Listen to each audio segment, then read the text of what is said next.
हुए हैं। कभी आप उत्तराखंड अगर जाएंगे तो वहां पर सबसे बड़ा ताल है नैनीताल।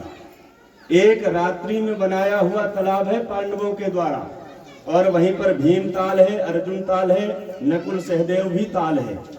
6 तालों को एक रात्रि में बनाया गया महाराज। भीम के जो हाथ थे जैसे जेसीबी आजकल होती है, एक उंगली भीम की जो है 10 जेसीबी के बराबर थी। इतना भारी भरकम शरीर था। अब सोच लो, एक उंगली अगर 10 जेसीबी के बराबर है तो 10 उंगली कितने के बराबर हो। तो रातों रात महाराज बड़े से बड़ा तालाब निर्मित कर देते थे। क्यों? अज्ञातवास, क्योंकि शत्रु का भय रहता था, इसलिए तालाब को खोदते थे। चारों तरफ से मेड़ बन जाती थी और उसी में रात्रि विश्राम करते थे। तो रात्रि जैसे विश्राम हो फिर वहां से आगे निकल जाते थे। रात्रि में चलते थे, दिन में नहीं चलते, क्योंकि दिन में तो शत्रु देखेगा, मार देगा। इसलिए पांडवों ने जो है बड़ा परिश्रम किया, और परिश्रम करते करते एक दिन जो है महाराज भगवान की कृपा से एक ही स्थान पे जो है 5 पांडव जो है शयन कर रहे थे, और 5 पांडवों के 5 पुत्र भी जो है उसी पंडाल में शयन कर रहे थे। देखो, अगर पुत्र की मृत्यु हो जाए यानी वंश समाप्त हो जाए, उस वंश को बढ़ाने वाला फिर कोई और नहीं है। इसलिए वंश की जरूरत बहुत है। अगर वंश जिसके घर में नहीं है तो फिर उसका उद्धार होने वाला नहीं है। हमारा दुर्योधन ने अश्वत्थामा को कहा कि हम तुम्हें अपना आधा राज्य दे देंगे अगर तुम 5 पांडवों को जो है मारने में हमारी मदद करोगे, हम अपना राजपाट तुम्हें दे देंगे।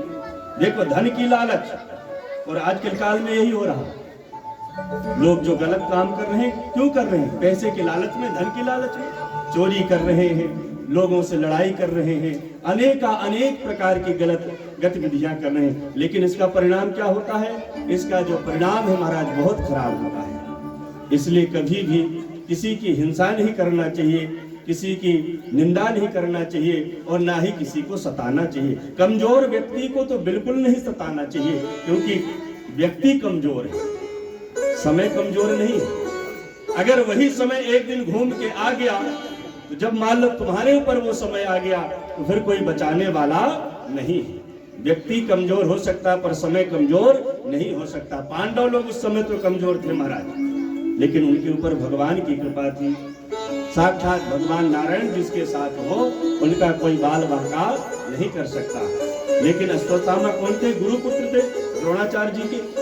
तो गुरुपुत्र होने के कारण जो है प्रस्ताव लेकर गए, पांडवों के बीच में पता लगाए कि पांडव लोग कहाँ हैं, और उसके बाद जो है दुर्योधन को आकर समाचार सुनाया कि पांडव लोग जो हैं यहाँ पर रुके हुए हैं।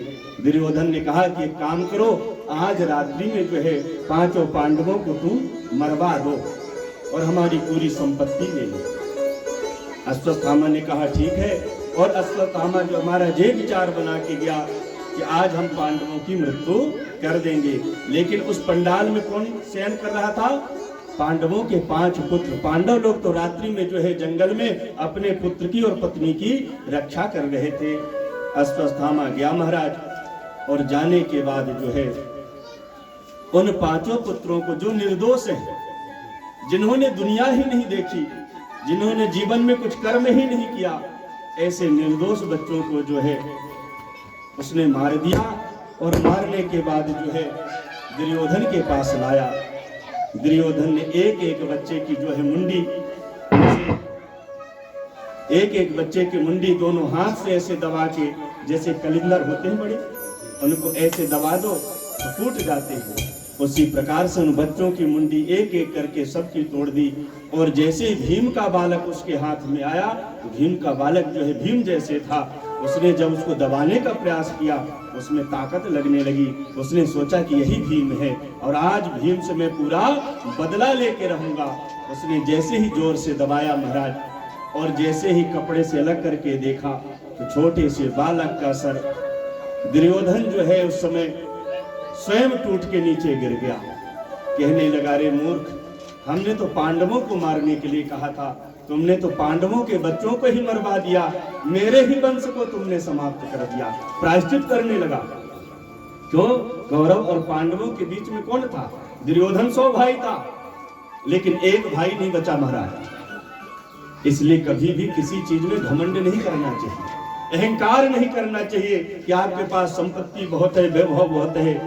ना जाने नारायण की कब घुपटी टेढ़ी हो जाए और सब नष्ट हो जाए। बोले वृंदावन बिहारी।